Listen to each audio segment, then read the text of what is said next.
Si, la. J'ai débuté si jeune, vous savez, je ne peux pas vous dire que c'est une vocation, parce que quand on débute à 18 ans, on n'a pas... Surtout le métier était...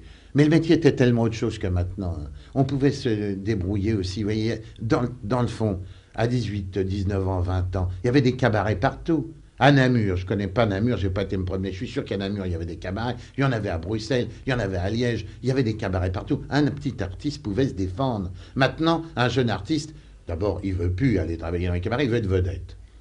Il est tout de suite vedette. Et il veut tout de suite toucher 1,5 million ou 2 millions du gala. Et puis c'est fini. Et ils vous disent, moi j'ai vu des jeunes acteurs me dire, moi de tout ça, c'est pas de jouer la comédie, moi n'importe comment, je serais vedette de cinéma. Bon, très bien, bravo. Mais au début, c'était des cabarets, des tout ça. J'ai été un bon moment avant d'être accepté au théâtre. Vous savez, tout est cloisonné dans notre métier. Les gens, quand vous disent pourquoi vous ne faites pas du cinéma ou pourquoi vous ne faites pas cela, bah parce que quand on fait ça, ça gêne ça. Par exemple, vous faites du théâtre, eh bien, les gens de cinéma n'aiment pas tellement les gens qui font du théâtre.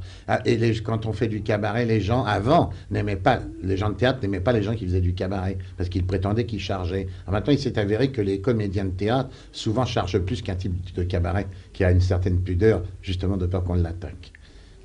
Vous voyez, Mais par exemple, quand vous faites de la télévision comme moi je fais, ça gêne pour le cinéma. Parce que les auteurs de films n'aiment pas tellement les gens qui vont voir la télé. Enfin, c'est un cercle infini.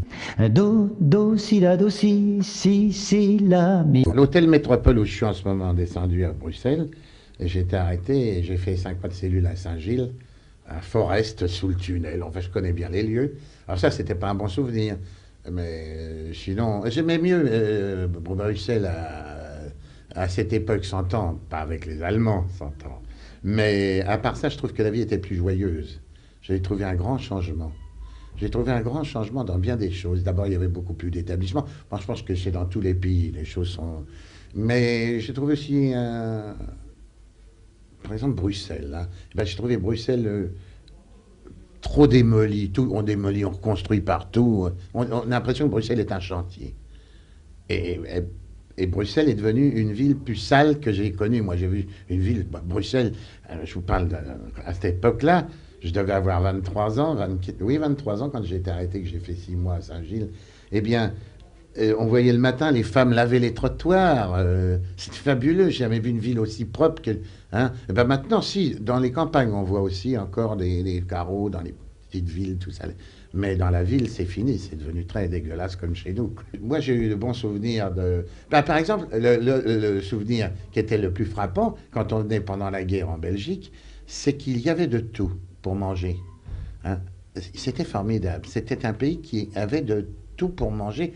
Il y avait sans doute des combines, mais dans les restaurants, dans les machins, on mangeait encore des glaces qui avaient longtemps qu'en France, on n'en mangeait plus. Cela venait peut-être de que la Belgique était considérée comme plus que comme occupée, hein, parce que les Belges étaient considérés, presque les Allemands les considéraient comme de la race. Ne soyez pas choqués de ça, voilà, je m'exprime peut-être mal. Mais par exemple, quand j'étais en prison et qu'on a dû m'envoyer dans les camps comme artiste avec les Belges, on a dit ah non, lui, il faut qu'il rentre en France. Ils m'attendent encore, du reste. Il faut qu'il rentre en France pour se représenter. Mais du reste, quand je suis sorti de prison, on a manqué de m'envoyer à l'organisation TOT. Et les Belges n'avaient pas à discuter. On les mettait d'office. Les Allemands les considéraient comme, pas à rien, mais vous voyez, je ne sais pas comment. Et c'était peut-être pour ça qu'il y avait peut-être plus de choses, plus de troupes allemandes, et qu'il y avait plus de brassage de bouffe et de machin qu'on pouvait se débrouiller. Je considère que la femme a le droit, autant que l'homme, elle doit être payée comme l'homme, devant qu'elle fait un travail comme l'homme. Ça, il n'y a aucune raison. Ça, alors là, vraiment, c'est pas parce que c'est trop. Elle a le plus sale boulot, la femme. Vous savez, quand elle élève les enfants, qu'elle reste même à la maison en même temps que ménagère, elle mérite un salaire, n'est-ce pas? Dans une société normale. Elle mériterait salaire rien que faire sa maison et élever ses enfants. Elles ne savent pas voter. Elles votent mal, elles votent au physique. Et ça, c'est grave. J'adore Annie parce que c'est une vraie professionnelle. Vous avez des souvenirs d'opérette avec elle? Oui, et puis c'est une professionnelle. C'est une femme au boulot fabuleuse. Hein. Ça, je la trouve extraordinaire. Et vous tuerez un régime. Moi. Eh bien, Annie est une grande vedette de musical, d'opérette, de tout, mais c'est pas encore une grande vedette de cinéma. Peut-être qu'elle le viendra. Elle n'y est pas encore. Vous voyez? Avant de devenir le Belmondo, de Funès, de Long, bon, eh ben maintenant, les jeunes, ils démarrent dans le métier, ils veulent être ça tout de suite. Ils n'espèrent même pas être un bon contremaître. Dans d'autres métiers, il y a des ouvriers, des contremaîtres, il y a des directeurs de